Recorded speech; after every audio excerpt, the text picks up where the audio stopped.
Philadelphia at Pittsburgh, Sunday NFL. This almost feels like wrestling. We got the guy from Pittsburgh, we got the guy from Philly, but I'm giving the pick. And you're a big Pittsburgh fan. I tell you, I follow very closely. I grew up an hour out of Pittsburgh. I like the dog here. I think this line it's very surprising. I think 3 I can see. I'm not even sure if 2.75 shouldn't be the number, but I tell you right now, over a field goal, this Pittsburgh team scared. As a fan, I'm scared of this team. Now let's get a caveat right off the go.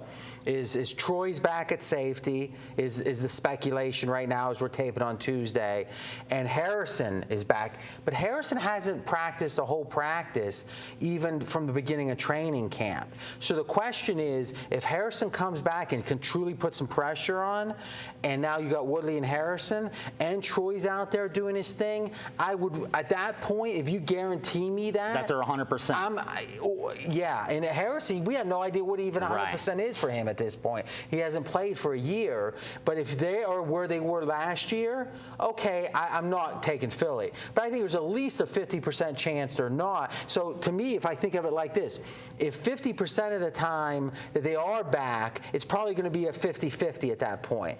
But if they're not back, I think there's huge value on, when I say back, I mean back. Right. I think there's huge value on the Eagles. So half the time I'm getting huge value on the Eagles, half the time I'm coin flipping. What do you think? Well, when you say back, I mean, are we ever going to see Troy Polamalu back? I don't know, because right now he did so many things for that defense. One formation, he might be up on the line of scrimmage. The other time, he's back protecting the deep pass. Will that ever be back? I mean, I don't know. He's taken a lot of hits over the years. It has to take its toll. So let me ask you, because I've been hearing this from Pittsburgh fans for a while, let's say Troy at his peak is 100. Mm-hmm. What was he at the end of last year? Well, I'd have to think back of last year, but I'd say, I can't remember exactly, but probably like in the 80s, something like that. But here's the bigger problem with Pittsburgh. They have been drafting kind of like these clones that fill in at linebacker, going all the way back to like the Greg Lloyd days. They're really a very similar type player. Last couple of draft picks have not worked out quite as well as they liked.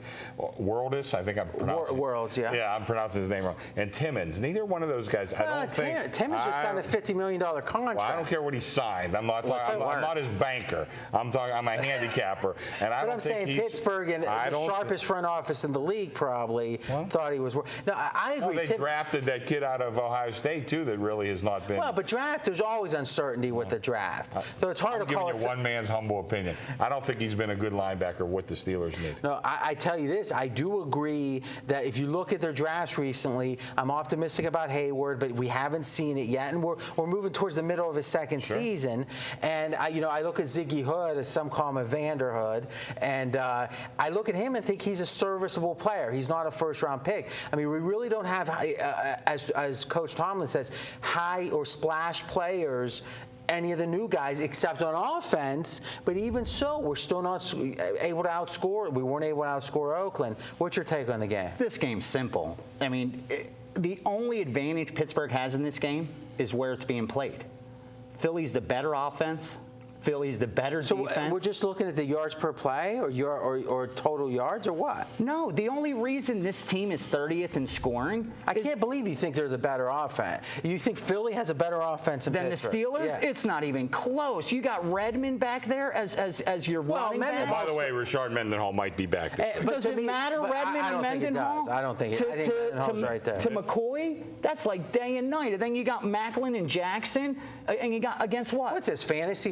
This is like you got your thing where you're kicking your. No, but you still look at the quarterback ratings. It's not close. Roethlisberger's far ahead of Vic. The only thing that because of the turnovers, that's the only difference. The Eagles are 30th in scoring because every time they've gotten in the red zone, they turn the ball over, and when the ball hits the ground on a fumble, it's random, 50-50. It hasn't been for the Eagles.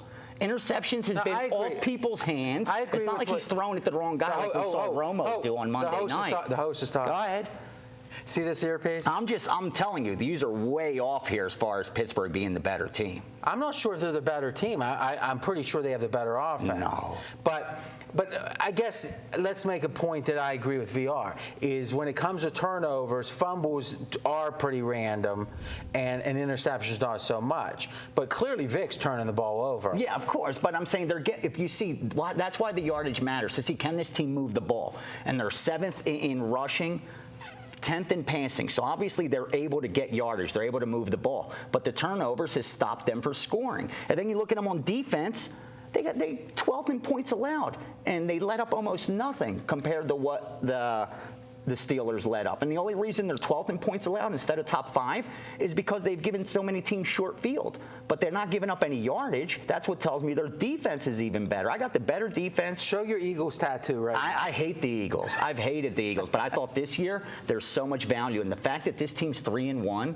and they haven't even played well tells me that mark this video down. At the end of the year, I'm telling you, Eagles will be one of the 3 best teams in football. Closing thoughts. Here's the question I would have, and I'm hitting on a lot of VR's points. I really don't know what to make of the Eagles, because when I watch them, yeah, the yardage and all that other stuff like VR's saying, but why enter all those random situations into a game when you don't have to? And I think Vic drops the ball an awful lot. 0 turnovers against the Giants.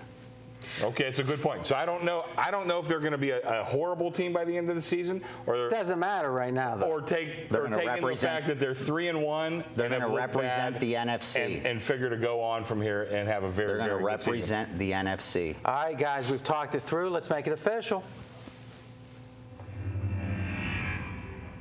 Okay, I'm taking the underdog Philadelphia here. It's not because I think they're the better team so much as I think that in a certain situation it's going to be a coin flip, but about half the time I think the Eagles have a big advantage getting over a field goal. That's my free pick for the week.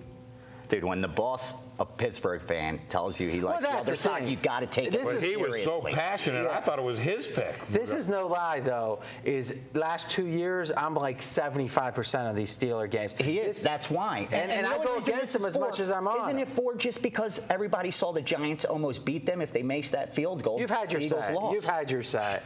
We're going to be back with more VR, if you can believe it, and he's going to really take. He's been kind of holding it back. I got a free pick. Best bet coming. You got your best bet coming up. He's going to unleash it. You can get all the videos at pregame.tv.